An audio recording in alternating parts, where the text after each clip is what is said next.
नमस्कार, मी Kiran Palkar. Crime diary news channel मध्ये आपले स्वागत आहे. पाहूयात आजच्या ताज्या बातम्या. इचलकरंजी जवळील कबनूर परिसरात बेकायदा देशी बनावटीचे पिस्तल आणि जिवंत काडतुसे बाळगल्याप्रकरणी पोलिसांनी एका तरुणावर कारवाई केली आहे. पोलिसांनी दिलेल्या माहितीनुसार तुषार लक्ष्मण येरगुडकर, वय वर्ष 24, राहणार दत्तनगर, गल्ली क्रमांक 10, कबनूर, हा संशयितरित्या बेकायदा शस्त्र बाळगत असल्याचे आढळून आले. 10 ऑगस्ट 2026 रोजी सायंकाळी 5:30च्या सुमारास कबनूर येथील दावतनगर गल्ली क्रमांक 2 परिसरात ही कारवाई करण्यात आली.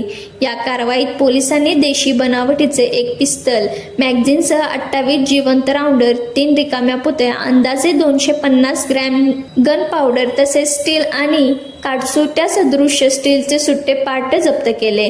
याशिवाय एक सॅक आणि मोबाईल हँडसेट असा मुद्देमाल जप्त करण्यात आला असून जप्त केलेल्या मुद्देमालाची एकूण किंमत 74,500 रुपये असल्याचे पोलिसांनी सांगितले आहे.